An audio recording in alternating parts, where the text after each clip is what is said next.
ਸਤਿ ਸ਼੍ਰੀ ਅਕਾਲ। ਤੁਸੀਂ ਜੁੜੇ ਹੋਏ ਹੋ ਪੰਜਾਬੀ ਰੇਡੀਓ USA ਦੇ ਨਾਲ ਤੇ ਮੈਂ ਹਾਂ ਪ੍ਰਵੀਨ ਸ਼ਰਮਾ ਲੈ ਕੇ ਹਾਜ਼ਰ ਹਾਂ ਪ੍ਰੋਗਰਾਮ ਖਬਰ ਤੇ ਨਜ਼ਰ ਪ੍ਰੋਗਰਾਮ ਦੇ ਵਿੱਚ ਕਈ ਅਹਿਮ ਤੇ ਕਈ ਖਾਸ ਖਬਰਾਂ ਨੂੰ ਲੈ ਕੇ ਚਰਚਾ ਕਰਨ ਦੇ ਲਈ ਜੁੜ ਚੁੱਕੇ ਨੇ ਮਿੰਟੂ ਗੁਰਸਰੀਆ ਜੀ। ਮਿੰਟੂ ਸਤਿ ਸ਼੍ਰੀ ਅਕਾਲ, ਸਵਾਗਤ ਹੈ ਜੀ ਪੰਜਾਬੀ ਰੇਡੀਓ USA ਤੇ।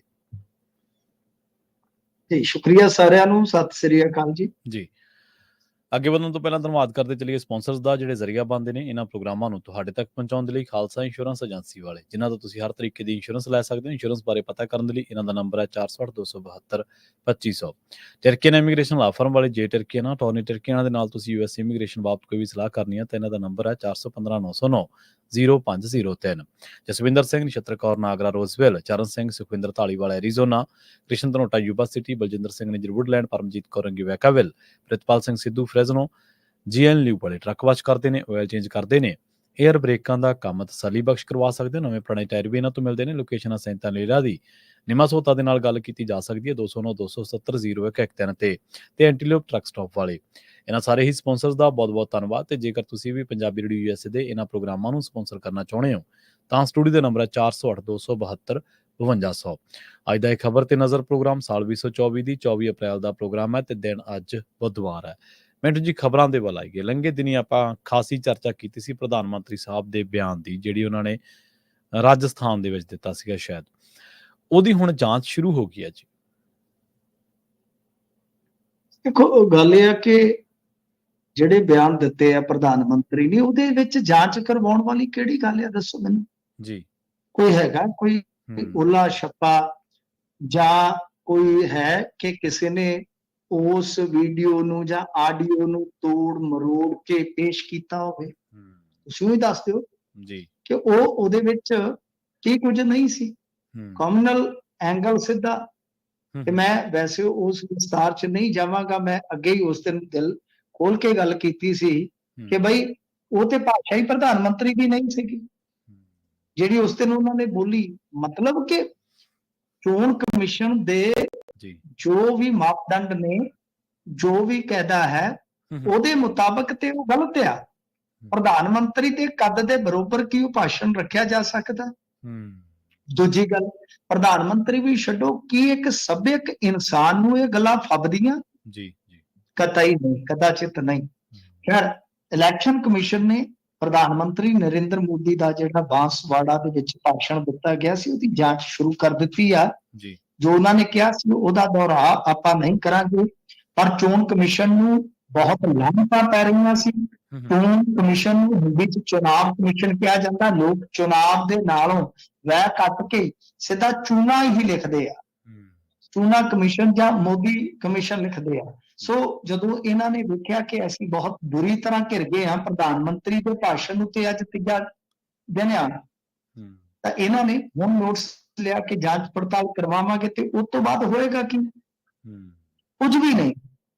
ਹੁਣ ਜੇ ਆਪਾਂ ਵੇਖੀਏ, ਜੇ ਮਿਆਰ ਦੀ ਗੱਲ ਕਰੀਏ, ਪੈਮਾਨਿਆਂ ਦੀ ਗੱਲ ਕਰੀਏ, ਜੋ ਮਾਪਦੰਡ ਹੁੰਦੇ ਨੇ, ਜੋ ਕਾਇਦਾ ਕਾਨੂੰਨ ਆ, ਉਹਦੇ ਮੁਤਾਬਕ ਤੇ ਜੇ ਕੰਮ ਕਰੇ ਚੋਣ ਕਮਿਸ਼ਨ, ਤੇ ਮੈਨੂੰ ਲੱਗਦਾ ਕਿ ਅੱਧੀ ਭਾਰਤੀ ਜਨਤਾ ਪਾਰਟੀ ਬੈਨ ਹੋ ਜਾਏਗੀ।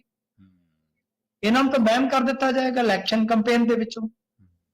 ਸੋ ਇਸ ਵਾਸਤੇ ਪ੍ਰਧਾਨ ਮੰਤਰੀ ਨੂੰ, ਚਲੋ ਠੀਕ ਆ, ਚੋਣ ਕਮਿਸ਼ਨ ਜਾਗਿਆ, ਮੈਂ ਨਹੀਂ ਕਹੂੰਗਾ ਦੇਰ ਆਏ ਦਰੁਸਤ ਆਏ, ਪਰ ਬਹੁਤ ਪਹਿਲਾਂ ਹੀ ਇਹਨਾਂ ਨੂੰ ਜਾਗ ਜਾਣਾ ਚਾਹੀਦਾ ਸੀਗਾ। ਪਰ ਪ੍ਰਧਾਨ ਮੰਤਰੀ ਨੂੰ ਕਿਸੇ ਇਸ ਤਰ੍ਹਾਂ ਦੀ ਹੇਟ ਸਪੀਚ ਵਾਸਤੇ ਨੋਟਿਸ ਆਉਣਾ, ਜਾਂ ਕਹਿ ਲਓ ਕਿ ਇਹਦੀ ਜਾਂਚ ਹੋਣੀ, ਹੈ ਵੀ ਪ੍ਰਵੀਨ ਜੀ ਕੋਈ ਮਾਣ ਮੱਤਾ ਸਬੱਬ ਨਹੀਂ, ਇਹ ਵੀ ਨਲਾਇਕ ਤੇ ਬੇਸ਼ਰਮ ਬੰਦੇ ਦੀ ਨਿਸ਼ਾਨੀ ਹੁੰਦੀ ਆ। ਇਹ ਵੀ ਕਹਿ ਲਓ ਕਿ ਗੈਰ ਮਿਆਰੀ ਭਾਸ਼ਣ ਦੀ ਜੇ ਕਹੀਏ ਤਾਂ ਇੱਕ ਬੇਹੂਦਾ ਬਣ ਕੇ ਸਾਡੇ ਸਾਹਮਣੇ ਆਈ ਹੈ, ਤਦ ਇਹ ਸਭ ਕੁਝ ਹੋਇਆ। ਇਹ ਕੋਈ ਇਹ ਨਹੀਂ ਹੈਗਾ ਕਿ ਜੇ ਮੰਨ ਲਓ ਜਾਂਚ ਵੀ ਆਰੰਭੀ ਭਾਵੇਂ ਕੁਝ ਵੀ ਨਾ ਨਿਕਲੇ, ਪਰ ਪ੍ਰਧਾਨ ਮੰਤਰੀ ਦੇ ਖਿਲਾਫ ਇਸ ਤਰ੍ਹਾਂ ਦਾ ਇੰਟਰਨੈਸ਼ਨਲ ਮੀਡੀਆ ਤੇ ਪ੍ਰਚਾਰ ਹੋਣਾ, ਕੋਈ ਵੀ ਕੱਢ ਕੇ ਦੇਖ ਲਓ, ਸਾਊਥ ਚਾਈਨਾ ਜਾਂ ਕੋਈ ਐਸੋਸੀਏਟ ਪ੍ਰੈਸ ਕੱਢ ਕੇ ਦੇਖ ਲਓ, BBC ਦੇਖ ਲਓ, ਕੀ ਲਿਖ ਰਹੇ ਨੇ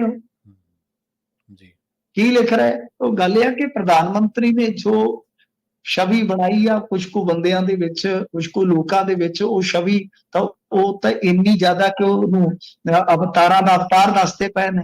ਉਹਨਾਂ ਨੂੰ ਖੁਸ਼ ਕਰਨ ਲਈ, ਉਹਨਾਂ 'ਚ ਜੋਸ਼ ਭਰਨ ਲਈ ਪ੍ਰਧਾਨ ਮੰਤਰੀ ਇੰਟਰਨੈਸ਼ਨਲ ਲੈਵਲ ਤੇ ਭਾਰਤ ਦੀ ਕਿਸ ਤਰ੍ਹਾਂ ਦੀ ਪ੍ਰਤੀਨਿਧਤਾ ਕਰ ਰਹੇ ਨੇ, ਕਿਸ ਤਰ੍ਹਾਂ ਦੀ ਨੁਮਾਇੰਦਗੀ ਕਰ ਰਹੇ ਨੇ, ਇਹ ਗੱਲ ਸੋਚਣ ਵਾਲੀ ਹੈ। ਜੀ, ਆਪਾਂ ਅਗਲੀ ਖਬਰ ਦੇ ਵੱਲ ਵਧੀਏ ਮਿੰਟੂ ਜੀ, ਗੱਲ ਕਰੀਏ ਚੰਨੀ ਸਾਹਿਬ ਦੀ। ਚੰਨੀ ਸਾਹਿਬ ਪਹਿਲਾਂ ਚੌਧਰੀ ਪਰਿਵਾਰ ਤੇ ਤੱਕੇ ਹਮਲੇ ਕਰ ਚੁੱਕੇ ਆ, ਹੁਣ ਟੀਨੂ ਬਾਰੇ ਉਹਨਾਂ ਨੇ ਬੜਾ ਵੱਡਾ ਬਿਆਨ ਦਿੱਤਾ ਹੈ, ਬੜਾ ਵੱਡਾ ਸ਼ਬਦੀ ਹਮਲਾ ਕੀਤਾ ਹੈ।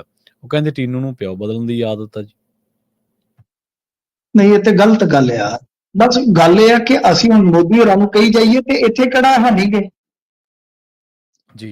ਇਹ ਤੇ ਹਾਲੇ ਅਜੇ ਆਖਰੀ ਫੇਜ਼ ਦੇ ਵਿੱਚ ਆ ਪੰਜਾਬ ਦਾ ਇਲੈਕਸ਼ਨ। ਤੁਸੀਂ ਵੇਖਿਓ ਜਿਸ ਤਰ੍ਹਾਂ ਇਹ ਗਾਹ ਨੂੰ ਤੁਰੇਗਾ, ਉਤਰਾ ਇਹਨਾਂ ਨੇ ਇਸੇ ਤਰ੍ਹਾਂ ਪਿਛਾਂ ਨੂੰ ਆ ਜਾਣਾ। ਗੱਲ ਇਹ ਆ ਕਿ ਦੇਖੋ, ਕੁਝ ਹਮਲੇ ਜ਼ਰੂਰੀ ਹੁੰਦੇ ਨੇ, ਸ਼ਬਦੀ ਹਮਲੇ ਹੁੰਦੇ ਆ।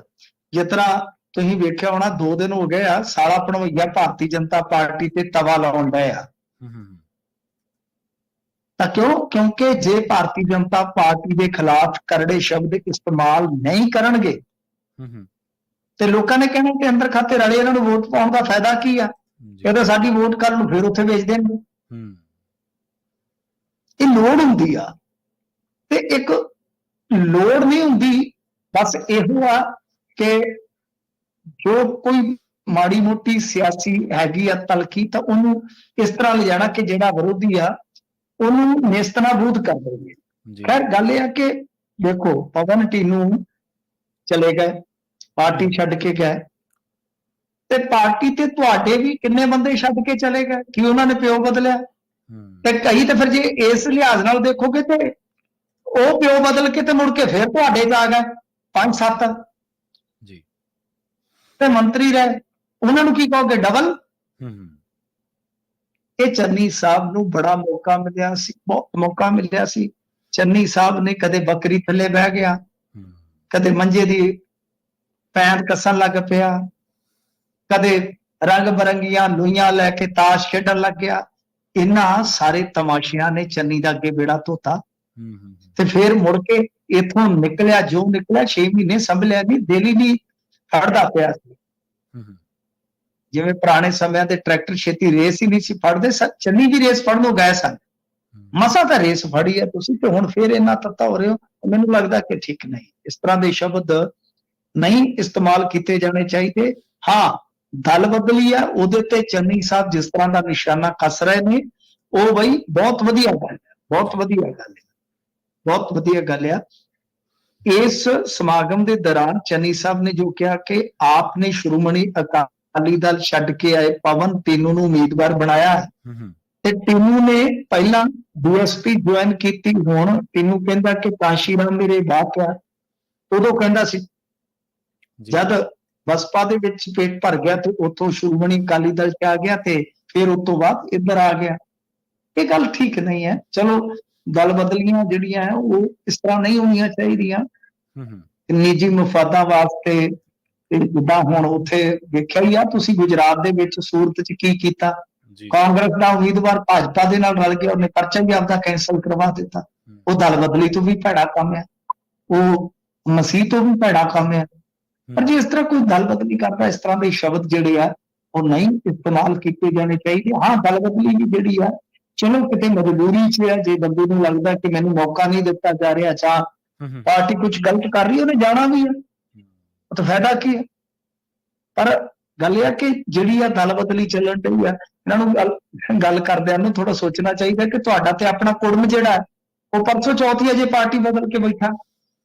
ਇਸ ਤਰ੍ਹਾਂ ਦੀਆਂ ਗੱਲਾਂ ਇੱਕ ਸਾਬਕਾ ਮੁੱਖ ਮੰਤਰੀ ਨੂੰ ਸੋਭਦੀਆਂ ਨਹੀਂ। ਇਹਨਾਂ ਨੂੰ ਆਪਣੇ ਮਿਸ਼ਨ ਤੇ ਆਪਣੇ ਕੰਮ ਤੇ ਧਿਆਨ ਕੇਂਦਰਿਤ ਕਰਨਾ ਚਾਹੀਦਾ। ਲੜਾਈ ਇੱਥੇ ਕੋਈ ਸੌਖੀ ਨਹੀਂ। ਇਸ ਤਰ੍ਹਾਂ ਜੇ ਕਰਨਗੇ ਤੇ ਮੈਨੂੰ ਲੱਗਦਾ ਕਿ ਠੀਕ ਨਹੀਂ ਹੈ ਇਹਨਾਂ ਵਾਸਤੇ। ਅੱਗੇ ਵੀ ਨੁਕਸਾਨ ਇਹਨਾਂ ਨੇ ਇਹਨਾਂ ਹਰਕਤਾਂ ਕਰਕੇ ਚੱਲਿਆ। ਜੀ ਜੀ। ਜੱਸੀ ਖੰਗੂੜਾ ਆਪ ਨੂੰ ਛੱਡ ਕੇ ਚਲੇ ਗਏ ਆ ਜੀ, ਇਹ ਉਹੀ ਸ਼ਾਇਦ ਜਿਹੜੇ ਕਾਂਗਰਸ ਦੇ ਵਿੱਚੋਂ ਆਏ ਸੀ।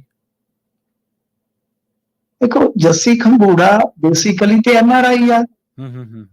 ਜੱਸੀ ਖੰਗੂੜਾ ਐਨਆਰਆਈ ਆ।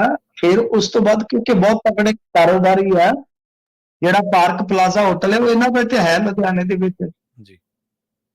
ਤੇ ਜਿਹੜਾ ਕੈਰੋ ਪਰਿਵਾਰ ਆ ਉਹ ਨਾਨਕਾ ਪਰਿਵਾਰ ਆ ਖੰਗੂੜਾ ਜੱਸੀ ਦਾ, ਠੀਕ ਹੈ ਨਾ ਜੀ। ਸੋ ਇਸ ਕਰਕੇ ਇਹ ਬਹੁਤ ਰਿਚ ਫੈਮਿਲੀ ਆ, ਰਾਇਲ ਫੈਮਿਲੀ ਕਹਿ ਸਕਦੇ ਹੋ ਤੁਸੀਂ, ਸ਼ਾਹੀ ਫੈਮਿਲੀ ਹੈ ਪੂਰੀ। ਤੇ ਗੱਲ ਇਹ ਆ ਕਿ ਇਹਨਾਂ ਨੇ ਆ ਕੇ ਇਲੈਕਸ਼ਨ ਲੜਿਆ ਸੀ 2007 ਦੇ ਵਿੱਚ, ਉਦੋਂ ਜਿੱਤ ਗਏ। ਉਦੋਂ ਜਿੱਤ ਗਏ ਤੇ ਉਸ ਤੋਂ ਬਾਅਦ ਫਿਰ ਤੁਹਾਨੂੰ ਪਤਾ ਹੀ ਆ ਜਿਸ ਤਰ੍ਹਾਂ ਦਾ ਮਾਹੌਲ ਬਣਿਆ, ਕਦੀ ਇੱਧਰ ਕਦੀ ਇੱਧਰ, ਇਸ ਤਰ੍ਹਾਂ ਹੀ ਰਹੇ। ਤੇ ਹੁਣ ਖੀਰੀ ਇਹਨਾਂ ਨੇ ਆਮ ਆਦਮੀ ਪਾਰਟੀ ਦਾ ਲੜ ਫੜਿਆ ਸੀਗਾ ਜੀ 2007 ਤੋਂ 12 ਤੱਕ ਵਿਧਾਇਕ ਰਹੇ। ਉਸ ਤੋਂ ਬਾਅਦ ਫਿਰ ਇਹ ਮੁੱਲਾਪੁਰ ਦਾਖਾ ਤੋਂ ਸ਼ਾਇਦ ਲੜੇ ਸੀ, ਜੇ ਮੈਂ ਗਲਤ ਨਹੀਂ, ਪਰ 7 ਦੇ ਵਿੱਚ ਜਿਹੜੀ ਚੋਣ ਲੜੀ ਸੀ ਉਹ ਕਿਲਾ ਰਾਏਪੁਰ ਤੋਂ ਲੜੀ ਸੀ, ਜਿਹੜੀ ਬਾਅਦ ਚ ਸੀਟ ਨਹੀਂ ਰਹੀ। ਉਸ ਤੋਂ ਬਾਅਦ ਫਿਰ ਮੁੱਲਾਪੁਰ ਆ ਗਏ, ਹਾਰ ਗਏ। ਤੇ ਇਹ ਮਤਲਬ ਕਿ ਹੁਣ ਐਤਕੀ ਇਸ ਆਸ ਦੇ ਨਾਲ ਆਏ ਸੀਗੇ ਕਿ ਬਈ ਹੋ ਸਕਦਾ ਆ ਕਿ ਇਧਰੋਂ ਪੱਤਾ ਪੈ ਜਾਵੇ। ਜੱਸੀ ਘੰਗੂੜਾ ਰੇਸ ਦੇ ਵਿੱਚ ਸਨ, ਐਨ ਮੌਕੇ ਤੱਕ, ਐਨ ਐਂਡ ਤੱਕ ਵੀ ਉਹ ਇਸ ਰੇਸ ਦੇ ਵਿੱਚ ਸ਼ਾਮਲ ਰਹੇ ਤੇ ਲੁਧਿਆਣੇ ਤੋਂ ਆਮ ਆਦਮੀ ਪਾਰਟੀ ਦੇ ਉਮੀਦਵਾਰ ਉਹ ਹੋਣਗੇ। ਪਰ ਉਹਨਾਂ ਨੇ ਕੀ ਕੀਤਾ ਕਿ ਪਤਾ ਨਹੀਂ ਸਰਵੇ ਕਰਾਇਆ, ਕੋਈ ਕੀ ਗੱਲ ਹੈ, ਇਹਦੇ ਬਾਰੇ ਮੇਰੇ ਕੋਲ ਪੁਖਤਾ ਜਾਣਕਾਰੀ ਨਹੀਂ। ਉਹਨਾਂ ਨੇ ਐਨ ਮੌਕੇ ਤੇ ਆਪਣਾ ਜਿਹੜਾ ਵਿਧਾਇਕ ਆ ਅਸ਼ੋਕ ਪ੍ਰਾਸ਼ਰ ਪੱਪੀ, ਉਹਨੂੰ ਟਿਕਟ ਦੇ ਦਿੱਤੀ। ਹੁਣ ਜਦੋਂ ਟਿਕਟ ਉਹਨੂੰ ਮਿਲ ਗਈ, ਫਿਰ ਇਹਨਾਂ ਨੇ ਜਿਹੜੀ ਪਾਰਟੀ ਦੀ ਮੁੱਢਲੀ ਮੈਂਬਰਸ਼ਿਪ ਹੁੰਦੀ ਆ ਉਹਦੇ ਤੋਂ ਅਸਤੀਫਾ ਦੇ ਦਿੱਤਾ। ਹਾਲਾਂਕਿ ਇਹ ਗੱਲ ਆਖੀ ਆ ਕਿ ਮੈਂ ਕਿਸੇ ਪਾਰਟੀ 'ਚ ਨਹੀਂ ਜਾ ਰਿਹਾ। ਹੁਣ ਰਹਿ ਕੇ ਵੀ ਕੀ ਕਰੋਗੇ ਜੀ? ਮੁੱਢਲੀ ਜੇ ਆਪਾਂ ਮੈਂਬਰਸ਼ਿਪ ਤੋਂ ਜਾਂ ਕਿਸੇ ਲੀਡਰੀ ਤੋਂ ਕੋਈ ਅਸਤੀਫਾ ਦੇ ਕੇ ਪਾਰਟੀ ਤੋਂ ਫਾਰਗ ਹੁੰਦਾ ਤੇ ਉਹਦਾ ਕੀ ਨਤੀਜਾ ਕੱਢੋਗੇ ਤੁਸੀਂ, ਕੀ ਨਿਚੋੜ ਕੱਢੋਗੇ? ਇਹ ਨਿਕਲਦਾ ਹੈ ਕਿ ਬਈ ਇਹਨਾਂ ਨੇ ਆਮ ਆਦਮੀ ਪਾਰਟੀ ਨੂੰ ਦੱਸ ਦਿੱਤਾ ਕਿ ਭਾਈ ਮੈਂ ਤੁਹਾਡੇ ਨਾਲ ਕੋ ਨਹੀਂ ਹੈਗਾ, ਤੁਸੀਂ ਆਪਣਾ ਹਿਸਾਬ ਕਿਤਾਬ ਜਿਸ ਤਰ੍ਹਾਂ ਹੈਗਾ ਵੇਖੋ, ਮੇਰੇ ਵੱਲ ਨਾ ਵੇਖੋ। ਸੋ ਆਮ ਆਦਮੀ ਪਾਰਟੀ ਵਾਸਤੇ ਝਟਕਾ ਜ਼ਰੂਰ ਹੈ। ਕਿਉਂ? ਕਿਉਂਕਿ ਇੱਕ ਸ਼ਹਿਰੀ ਆਧਾਰ ਵੀ ਹੈਗਾ ਇਹਨਾਂ ਦਾ, ਪਿੰਡਾਂ ਦੇ ਵਿੱਚ ਵੀ ਥੋੜਾ ਬਹੁਤਾ ਆਧਾਰ ਹੈਗਾ, ਕਿਉਂਕਿ ਦੇਖੋ ਇਸ ਤਰ੍ਹਾਂ ਦੇ ਬੰਦਿਆਂ ਦਾ ਆਧਾਰ ਤੇ ਕੋਈ ਹੁੰਦਾ ਹੀ ਹੈ ਨਾ। ਜਦ ਕਿ ਆਮ ਆਦਮੀ ਪਾਰਟੀ ਨੂੰ ਲੁਧਿਆਣੇ 'ਚ ਕੱਲੀ ਵੋਟ ਦੀ ਜ਼ਰੂਰਤ ਹੈ, ਕੱਲੀ ਵੋਟ ਦੀ। ਇਸ ਵਾਸਤੇ ਇਹਨੂੰ ਇੱਕ ਝਟਕਾ ਜ਼ਰੂਰ ਕਹਿ ਸਕਦੇ ਆ ਜੀ। ਤੇ ਆਪਾਂ ਗੱਲ ਕਰੀਏ ਮਿੰਟੂ ਜੀ ਇੱਕ ਹੋਰ ਆਈਐਸ ਦੀ ਜਿਹਨੇ ਨੌਕਰੀ ਤਿਆਗ ਦਿੱਤੀ ਹੈ ਜੀ, ਤੇ ਇਸ ਤੋਂ ਬਾਅਦ ਤਰ੍ਹਾਂ ਦੀਆਂ ਚਰਚਾਵਾਂ ਚੱਲ ਪਈਆਂ ਨੇ। ਉਹ ਤੇ ਦੇਖੋ ਵੀਆਰਐਸ ਕੋਈ ਵੀ ਬੰਦਾ ਜਦੋਂ ਲੈਂਦਾ ਦੀ ਨਿਗਾਹ ਦੌੜਦੀ ਆ ਕਿ ਇਹ ਕਿਹੜੀ ਪਾਰਟੀ ਨੂੰ ਪਾਏਗਾ। ਇਹਨਾਂ ਨੇ ਵੀਆਰਐਸ ਲਈ ਹੈ ਸ਼ਾਇਦ ਮਹੀਨਾ ਡੇਢ ਮਹੀਨਾ ਪਹਿਲਾਂ, ਇਹਨਾਂ ਦੀ ਰਿਟਾਇਰਮੈਂਟ ਆਈ ਪਈ ਸੀ ਕਿ ਤਾਂ ਫਿਰ ਕਈ ਸ਼ੱਕ ਹੁੰਦੇ ਨੇ ਨਾ ਕਿ ਬਈ ਕਿਤੇ ਆਇਆ ਤਾਂ ਨਹੀਂ, ਕਿਤੇ ਹੈ ਤਾਂ ਨਹੀਂ, ਤਾਂ ਚਰਚਾਵਾਂ ਚੱਲਦੀਆਂ ਰਹਿੰਦੀਆਂ। ਗੁਰਿੰਦਰ ਸਿੰਘ ਢਿੱਲੋਂ ਕਾਫੀ, ਤੁਹਾਨੂੰ ਪਤਾ ਸਰਕਾਰ ਦੇ ਵਿੱਚ ਵੀ ਸਰਕਾਰੀ ਦਰਬਾਰੇ ਇਹ ਜਿਵੇਂ ਉਹ ਕਹਿੰਦੇ ਨੇ ਬਲੂ ਆਈਡ ਬੇਬੀ ਬੁਆਏ ਕਹਿ ਲਓ, ਉਹ ਸਰਕਾਰਾਂ ਲਈ ਉਹ ਸੀ, ਕਾਫੀ ਕਲੋਜ਼ ਰਹੇ ਸਰਕਾਰਾਂ ਦੇ, ਸਰਕਾਰਾਂ ਦਰਬਾਰਾਂ 'ਚ। ਖੈਰ ਇਹਨਾਂ ਨੇ ਅਚਾਨਕ ਵੀਆਰਐਸ ਦਾ ਐਲਾਨ ਕਰ ਦਿੱਤਾ। ਪਰ ਇੱਕ ਨਾ ਇਹਨਾਂ ਨੇ ਲਾਈਨ ਲਿਖੀ, ਮੈਂ ਉਸ ਨੂੰ ਪੜ੍ਹ ਕੇ, ਚਲੋ ਫੈਸਲੇ ਆਪਦੇ ਹੁੰਦੇ ਜਿੱਧਰ ਮਰਜ਼ੀ ਜਾਣ, ਅਸੀਂ ਨਹੀਂ ਕਿਸੇ ਨੂੰ ਕੋਈ ਰਾਏ ਦੇ ਸਕਦੇ ਜਾਂ ਅਸੀਂ ਕਿਸੇ ਨੂੰ ਕੋਈ ਅੜਿੱਕਾ ਨਹੀਂ ਦਰਪੇਸ਼ ਕਰ ਸਕਦੇ ਕਿ ਇੱਧਰ ਨਾ ਜਾ। ਅੱਛਾ, ਇਹ ਕਹਿੰਦੇ ਜੀ ਕਿ ਮੈਂ ਵੀਆਰਐਸ ਲੈ ਲਈ ਆ ਤੇ ਮੈਂ ਇਸ ਪਿੰਜਰੇ ਤੋਂ ਮੁਕਤ ਹੋ ਗਿਆ। ਤੇ ਮੈਂ ਕਿਹਾ 30 ਸਾਲ ਜਿਸ ਮਹਿਕਮੇ ਨੇ ਖਵਾਇਆ, 30 ਸਾਲ ਜਿਸ ਪ੍ਰੋਫੈਸ਼ਨ ਨੇ ਦਿੱਤਾ, ਤੇ ਡੇਢ ਮਹੀਨਾ ਜਦੋਂ ਰਿਟਾਇਰਮੈਂਟ 'ਚ ਰਹਿ ਗਏ ਤੇ ਹੁਣ ਉਹਨੂੰ ਪਿੰਜਰਾ ਦੱਸ ਕੇ ਪਾਸੇ ਹੋ ਗਏ। ਤਾਂ ਕਿ ਜੇ ਮੈਂ ਕੱਲ ਨੂੰ ਕੋਈ ਰਾਜਨੀਤਿਕ ਸਫ਼ਰ ਸ਼ੁਰੂ ਕਰਾਂ ਤੇ ਪੁਲਿਸ ਵਾਲੀ ਛਵੀ ਜਿਹੜੀ ਹੈ ਨਾ ਉਹ ਅੜੇ ਨਾ, ਉਹ ਅੜਿਕਾ ਨਾ ਪਵੇ। ਮਤਲਬ ਕਿ ਤੁਸੀਂ ਸਮਝੋ ਨਾ ਕਿ ਸਾਰੇ ਅੱਜ ਬਈ ਰਸਤਾ ਭਾਲਦੇ ਕਿ ਕਿਤੇ ਨਾ ਕਿਤੇ ਸਾਨੂੰ ਕੋਈ ਰਸਤਾ ਮਿਲ ਜਾਵੇ, ਅਸੀਂ ਕਿਸੇ ਨਾ ਕਿਸੇ ਮੰਜ਼ਿਲ ਤੇ ਲੱਗ ਜਾਈਏ। ਚਲੋ ਸਾਰਿਆਂ ਦਾ ਹੱਕ ਬਣਦਾ, ਅਧਿਕਾਰ ਬਣਦਾ। ਤਾਂ ਇਹ ਇਸ ਵੇਲੇ ਵੀ ਜੇ ਆਪਾਂ ਦੇਖੀਏ ਪੰਜਾਬ ਸਰਕਾਰ ਦੇ ਮੌਜੂਦਾ ਕਾਰਜਕਾਲ ਦੇ ਵਿੱਚ ਵੀ ਏਡੀਜੀਪੀ ਲਾਅ ਐਂਡ ਆਰਡਰ ਸੀਗੇ, ਕਈ ਅਹਿਮ ਮੌਕਿਆਂ ਤੇ ਤੁਸੀਂ ਦੇਖਿਆ ਗੁਰਦੁਆਰੇ ਦੇ ਵਿੱਚ ਕਤਲ ਹੋਇਆ ਸੀਗਾ, ਆਪਾਂ ਉਦੋਂ ਵੀ ਬਹੁਤ ਗੱਲਾਂ ਕਰਦੇ ਰਹੇ, ਤਾਂ ਉਦੋਂ ਵੀ ਲਾਅ ਐਂਡ ਆਰਡਰ ਦੀ ਜਿਹੜੀ ਜ਼ਿੰਮੇਵਾਰੀ ਸੀ ਇਹਨਾਂ ਨੇ ਸੰਭਾਲੀ ਸੀ, ਪ੍ਰੈਸ ਕਾਨਫਰੰਸ ਵਗੈਰਾ ਵੀ ਜਿਹੜੀਆਂ ਸੀਗੀਆਂ ਉਹ ਕੀਤੀਆਂ ਸੀ। ਤਾਂ ਹੁਣ ਗੱਲ ਇਹ ਆ ਕਿ ਇਹ ਜਿਹੜੇ ਅਧਿਕਾਰੀ ਆ, ਇਹ ਨਹੀਂ ਹੈ ਕਿ ਨਿਰਵਿਵਾਦ ਹੀ ਰਹੇ ਨੇ, ਵਿਵਾਦ ਵੀ ਰਹੇ ਆ। ਤੁਹਾਨੂੰ ਯਾਦ ਹੋਣਾ ਕਿ ਪਿੰਕੀ ਦੀ ਜਿਹੜੀ ਬਰਖਾਸਤਗੀ ਸੀਗੀ, ਇਹ ਬਰਖਾਸਤਗੀ ਵੀ ਰੱਦ ਕਰਤੀ ਸੀ ਇਹਨਾਂ ਨੇ, ਉਦੋਂ ਬੜਾ ਚਰਚਾ ਦਾ ਵਿਸ਼ਾ ਬਣਿਆ। ਫਿਰ ਇਹ ਤੋਂ ਇਲਾਵਾ ਤੁਹਾਨੂੰ ਸ਼ਾਇਦ ਯਾਦ ਹੋਵੇਗਾ ਫਰੀਦਕੋਟ ਦੇ ਵਿੱਚ ਇੱਕ ਲੜਕੀ ਦੇ ਅਗਵਾ ਕਾਂਡ ਦਾ ਮਾਮਲਾ ਬੜਾ ਭਖਿਆ ਸੀ। ਉਸ ਵੇਲੇ ਐਸਐਸਪੀ ਦੀ ਪੋਸਟਿੰਗ ਸ਼ਾਇਦ ਇਹਨਾਂ ਦੀ ਸੀ, ਇਹਨਾਂ ਨੂੰ ਬਦਲਿਆ ਗਿਆ ਸੀ ਜੀ। ਇਹ ਤੋਂ ਵੀ ਅਗਲਾ ਇੱਕ ਜੇ ਰੌਲਾ ਦੇਖੋਗੇ ਤਾਂ ਕੈਪਟਨ ਸਰਕਾਰ ਵੇਲੇ ਪਿਆ ਸੀਗਾ, ਹਾਲਾਂਕਿ ਉਹਦੇ ਚ ਸੀਬੀਆਈ ਨੇ ਕਲੀਨ ਚਿਟ ਦੇ ਦਿੱਤੀ ਸੀ। ਹੁਣ ਸੀਬੀਆਈ ਨੇ ਕਲੀਨ ਚਿਟ ਦਿੱਤੀ ਆ ਤੇ ਫਿਰ ਤੁਸੀਂ ਸਮਝ ਹੀ ਜਾਓ ਕਿ ਜੇ ਰਾਜਨੀਤਿਕ ਸਫ਼ਰ ਸ਼ੁਰੂ ਹੋਏਗਾ ਤਾਂ ਹੋ ਸਕਦਾ ਹੈ ਇੱਕ ਜਿੱਥੋਂ ਅੱਗੇ ਹੁੰਦਾ ਆਮ ਲੀਡਰਾਂ ਦਾ ਜਿਹੜੇ ਇਸ ਤਰ੍ਹਾਂ ਫਸ ਜਾਂਦੇ ਆ, ਹੋ ਸਕਦਾ ਉੱਥੋਂ ਹੋ ਜਾਵੇ। ਕਿਉਂਕਿ ਦੇਖੋ ਮਾਮਲਾ ਇਹ ਸੀਗਾ ਕਿ ਇੱਕ ਬੰਦੇ ਨੂੰ ਗ੍ਰਿਫਤਾਰ ਕੀਤਾ ਗਿਆ, ਉਹਦੇ ਤੋਂ ਬਰਾਮਦਗੀ ਦਿਖਾਈ ਗਈ, ਦਾਅਵਾ ਕੀਤਾ ਗਿਆ ਕਿ ਜਿਹੜਾ ਉਹ ਸ਼ਿਵ ਕੁਮਾਰ ਫਸਿਆ ਉਹਨੂੰ ਕਲੀਨ ਚਿੱਟ ਦੇਣ ਵਾਸਤੇ ਬਰਾਈਬ ਮੰਗਿਆ ਗਿਆ ਤਾਂ ਫਿਰ ਤੌਰ ਤੇ ਰਿਸ਼ਵਤ ਮੰਗੀ ਗਈ। ਹਾਲਾਂਕਿ ਸੀਬੀਆਈ ਤੱਕ ਜਾਂਚ ਗਈ ਤਾਂ ਸੀਬੀਆਈ ਨੇ ਕਲੀਨ ਚਿੱਟ ਦੇ ਦਿੱਤੀ ਸੀ ਢਿੱਲੋਂ ਸਾਹਿਬ ਨੂੰ। ਪਰ ਮੈਂ ਜਿਵੇਂ ਤੁਹਾਨੂੰ ਕਿਹਾ ਕਿ ਨੌਕਰੀ ਦੌਰਾਨ, ਸਰਵਿਸ ਦੇ ਦੌਰਾਨ ਇਹਨਾਂ ਦੇ ਵਿਵਾਦ ਵੀ ਨਾਲ ਤੁਰੇ ਆ ਤੇ ਬਾਕੀ ਹੁਣ ਵੀਆਰਐਸ ਜਿਹੜਾ ਉਹਨਾਂ ਨੇ ਲੈ ਲਿਆ, ਉਹ ਕਹਿੰਦੇ ਕਿ ਬਈ ਮੈਂ ਪਿੰਜਰੇ ਤੋਂ ਆਜ਼ਾਦ ਮਹਿਸੂਸ ਕਰਦਾ। ਚਲੋ ਬਈ ਮੁਬਾਰਕ ਉਹਨਾਂ ਨੂੰ, ਤੇ ਜੇ ਕੋਈ ਹੋਰ ਸਫ਼ਰ ਵੀ ਸ਼ੁਰੂ ਕਰਦੇ ਆ ਤਦ ਵੀ ਮੁਬਾਰਕ ਜੀ। ਬਿਲਕੁਲ। ਤੇ ਕਾਂਗਰਸ ਦੀਆਂ 5 ਟਿਕਟਾਂ ਹੀ ਫਸ ਗਈਆਂ ਕਹਿੰਦੇ ਮਿੰਟੂ ਜੀ। ਹਾਂਜੀ, ਉਹ ਤੇ ਹੁਣ ਕਾਫੀ ਮੱਥਾ ਖਪਾਈ ਹੋ ਰਹੀ ਆ, ਪਰ ਗੱਲ ਕਿਸੇ ਸਿਰੇ ਨਹੀਂ ਲੱਗਦੀ। ਉਹ ਬਲਕਾਰ ਸਿੱਧੂ ਨੇ ਇੱਕ ਗੀਤ ਗਾਇਆ ਸੀ, 5 ਬੋਤਲਾਂ ਤੇ 7 ਖਾ ਕੇ ਮੁਰਗੇ, ਕਿਸੇ ਨਾਲ ਗੱਲ ਸਿਰੇ ਲੱਗਦੀ। ਤਾਂ ਗੱਲ ਇਹ ਆ ਕਿ ਇਹ ਵੀ ਹੁਣ ਮਾਮਲਾ ਉਸੇ ਤਰ੍ਹਾਂ ਦਾ ਹੀ ਬਣ ਗਿਆ ਜਿਵੇਂ ਕਿ ਪਿੰਡਾਂ ਦੇ ਵਿੱਚ ਕਈਆਂ ਨੂੰ ਸਾਹ ਕੱਢ ਜਾਂਦੇ ਸਨ, ਸਾਹ ਨਹੀਂ ਸੀ ਹੁੰਦੇ। ਗੱਲ ਇਹ ਆ ਕਿ ਹੁਣ ਕੁਝ ਸੀਟਾਂ ਤੇ ਦੇਖੋ, 2 ਸੀਟਾਂ ਦਾ ਤਾਂ ਰਾਣਾ ਗੁਰਜੀਤ ਬਾਰੇ ਮੈਂ ਤੁਹਾਨੂੰ ਦੱਸਿਆ ਸੀ, ਹੁਣ ਤੇ ਆਮ ਹੀ ਉਹ ਖਬਰਾਂ ਵੀ ਲੱਗੀਆਂ ਪਈਆਂ ਨੇ।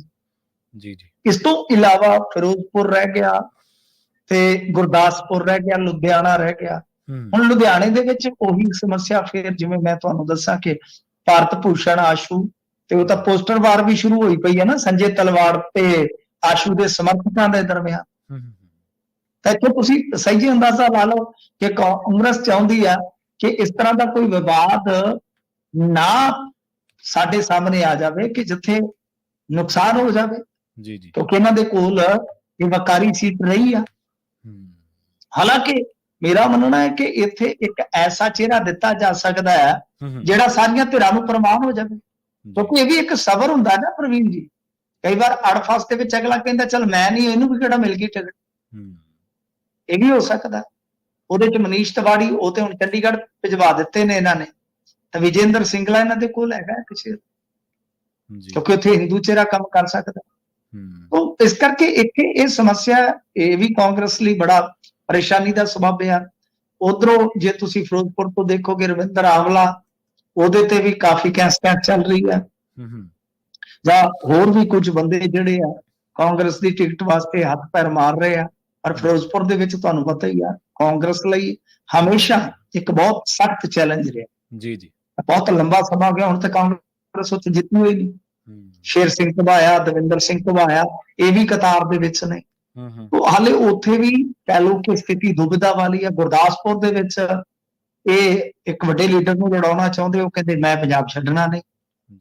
ਤੇ ਦੂਸਰੇ ਪਾਸੇ ਕੁਝ ਬੰਦੇ ਜਿਹੜੇ ਜਿਵੇਂ ਵਰਿੰਦਰਮੀਤ ਪਾੜਾ, ਉਹ ਲਾਈਨ ਦੇ ਵਿੱਚ ਹੈ, ਕਤਾਰ ਦੇ ਵਿੱਚ ਹੈ, ਪਰ ਦੂਸਰੀਆਂ ਧਿਰਾਂ ਨਾਲ ਤੁਰਨ ਗਿਆ ਕਿ ਨਹੀਂ, ਕਿਉਂਕਿ ਉੱਥੇ ਇਹ ਵੀ ਰਫੜਿਆ ਨਾ, ਇਹ ਧੜੇ ਬਹੁਤ ਹੈ ਗੁਰਦਾਸਪੁਰ ਦੇ ਵਿੱਚ।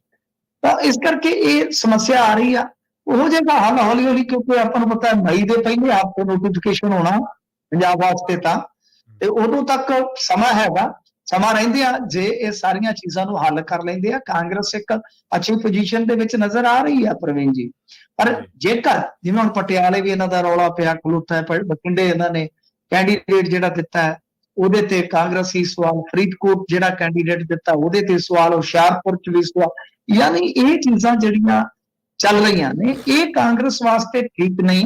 ਵੈਸੇ ਓਵਰਆਲ ਹਾਲਾਤ ਜਿਹੜੇ ਸੀਗੇ ਉਹ ਯਾਨੀ ਇੱਕ ਤਰ੍ਹਾਂ ਦੀ ਐਸੀ ਪਿੱਚ ਤਿਆਰ ਕਰਦੇ ਸੀ ਜਿਹਦੇ ਤੇ ਅੱਛੀ ਬੈਟਿੰਗ ਕੀਤੀ ਜਾ ਸਕਦੀ ਸੀ।